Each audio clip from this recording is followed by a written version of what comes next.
For most of her life, Maya measured strength in achievements, accolades, and the approval of others. She believed power was something you won, something you could hold in your hands and show to the world. So she set out to gather it piece by piece. She excelled in school, built an impressive resume, and became known for her drive. Her calendar was always full, her phone always buzzing, her face always composed. Yet, inside, Maya felt as if she were standing in a shadow, her own, cast by expectations and the relentless desire to prove herself. Each day, she performed her roles perfectly. Yet at night, as she lay awake, Maya wondered why the satisfaction never lasted. Why did every victory feel hollow, every compliment fade so quickly? She tried to drown out the emptiness with more ambition, more work, more outward signs of success. But nothing changed the fact that, deep down, she felt invisible. Not only to others, but to herself. One evening, after a particularly exhausting day of meetings and obligations, Maya wandered up a quiet hill overlooking the city. The world below sparkled with possibility, yet she felt further from it than ever. In the hush of twilight, Maya let herself speak a truth she'd never voiced aloud.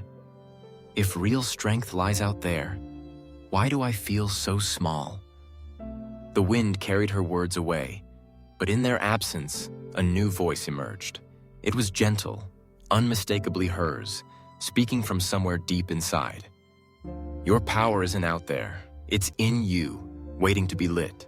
Maya didn't feel transformed. Instead, she felt still, strangely at peace. For the first time, she allowed herself to sit quietly, without distraction, without trying to be anyone other than herself.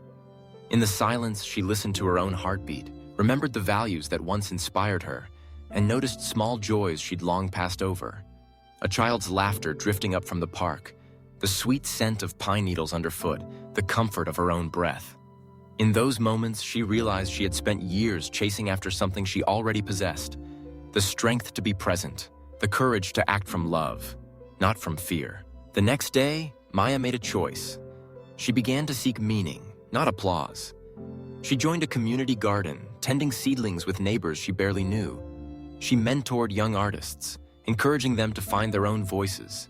She spoke at small gatherings, sharing stories that mattered to her, not because they impressed, but because they connected.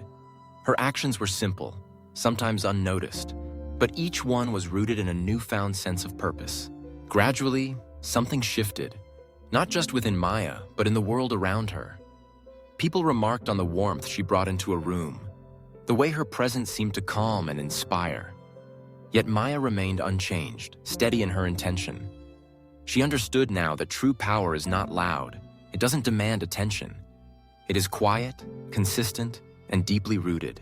One morning, after spending the night comforting a neighbor who had lost her way, Maya picked up a piece of chalk and wrote on the garden board, "True power doesn't roar. It glows quietly, starting from within." The words seemed to capture all she had learned. Power wasn't recognition, wasn't fame, wasn't the validation she had once craved. It was the courage to be gentle, the wisdom to listen, the strength to give freely. In embracing the gentle light within herself, Maya found what she'd been chasing all along. She realized that the most profound strength comes not from being seen, but from seeing herself and those around her with compassion. And as she walked through her days, she glowed, not for the world, but for the simple, quiet joy of living from her own center.